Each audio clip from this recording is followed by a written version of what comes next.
আপনারা স্ক্রিনে যাকে দেখতেছেন উনি আমার বাবা। বিসমিল্লাহ, আলহামদুলিল্লাহ।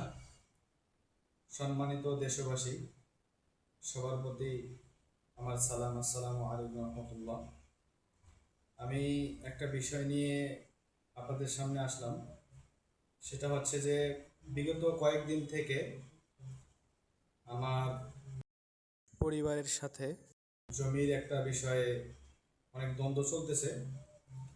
তো কয়েক মাস থেকে এটা নিয়ে বসবে, আজকে বসে কালকে বসে, হ্যাঁ পরশু বসে, অমুক তারিখে বসবে, এরকমভাবে বসে কিন্তু কোনো মীমাংসা হয় না।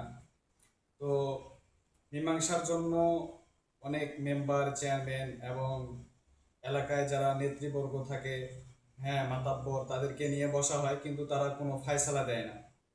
এক পর্যায়ে এখন যেহেতু সিজন চলতেছে জ্বালা রোপণ করা, বলতে ধান রোপণ করার জন্য, তো সেক্ষেত্রে আমার পরিবার আজকে সপরিবার মিলে, আমার চাচারা সবাই মিলে আজকে মানে জমি তৈরি করে, তো সেটাতে জ্বালা রোপণ করছে।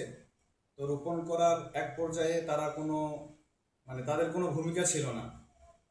হ্যাঁ, তারা কোনো কিছুই বলেনি যে এটা নিয়ে দ্বন্দ্ব বা এমন কিছু আপনারা চাষাবাদ করিয়েন না, এমন কোনো কিছুই বলেনি। তো সেক্ষেত্রে মেম্বার চেয়ারম্যানের অনুমতি নিয়ে আমার পরিবারের মানুষ, আমার বাবা, আমার ভাই, আমার চাচারা, তারা চারা রোপণ করছে। তো রোপণ করার পরে তারা যখন সবাই বাড়িতে চলে আসে, জমির কাজ করার পরে শরীরে ঘাম তো আসবে, এটা স্বাভাবিক। এরপরে গোসল করতেছে, কেউ কেউ গোসল শেষ করে খানা খাইতেছে। তো এমন অবস্থার মধ্যে কয়েকজন, আমার বাবা এবং আমার বড় চাচা, এই জমির মধ্যেই থেকে যায়, তারা আসতে একটু লেট হয়ে যায়। তো সেক্ষেত্রে তারা 5-6 জন এসে আমার বাবাকে অনেক মারধর করে, রক্তাক্ত করে। আপনারা রক্তে মাখা শরীর, ওনার পিক দিয়েছি আমি, তো আপনারা দেখবেন। তো আমি যতটা সত্যি, যতটুকু জানি, আমি দূরে থাকি, চট্টগ্রামে থাকি। আমার সাথে সপ্তাহে যে প্রতিদিন কথা বলতো আগে, কিন্তু জমির বিষয়গুলো নিয়ে আপনার ঝামেলা হওয়ার পরে একটা মিনিট আমার সাথে কথা বলার সময় হয় না আমার বাবার।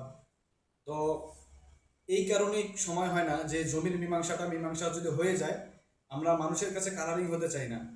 তো আমি প্রশাসনের দৃষ্টি আকর্ষণ করব, আমাদের জেলা প্রশাসন পঞ্চগড়, আমাদের থানা প্রশাসন দেবীগঞ্জ, তো তাদের দৃষ্টি আকর্ষণ করব। এলাকাবাসী আমাদের সাথে মিলেমিশে থাকে, এলাকাবাসী, হ্যাঁ তারপরে আমাদের মনে করেন যে ইউনিয়নবাসী, সবার কাছে আপনি আনবেন, শুনবেন যে আমরা ব্যক্তিগত হিসাবে কেমন এবং মানুষের কাছে যে কোনো জিনিস উপস্থাপনা করলে কেমন করে করি। হ্যাঁ, আমাদের বিষয়ে জানবে, তদন্ত করবে। তো তদন্তর মাধ্যমে এটার একটা মানে সুবিচার আমি চাই। যে এরকম ভাবে রক্তাক্ত করা, আমি আজকে কথা বললাম আমার আম্মুর সাথে, তো উনি বলছে যে ওনার অবস্থা এত খারাপ যে আমার বাবার, যে ওনাকে রংপুরে নেওয়া হতে পারে। এরপরে আমার বড় ভাই, আমার ছোট ভাই, আমার চাচারা অনেকে বিভিন্ন হাসপাতালে ভর্তি আছে। তো সবাই দোয়া করবেন তাদের সুস্থতার জন্য। এবং আমি প্রশাসনের কাছে বিশেষ করে এই অনুরোধটুকু করতেছি, তারা যেন দৃষ্টি দেয় এবং তদন্ত করে, সুষ্ঠু তদন্ত করে এবং ন্যায় বিচার করে। সবার কাছে দোয়া।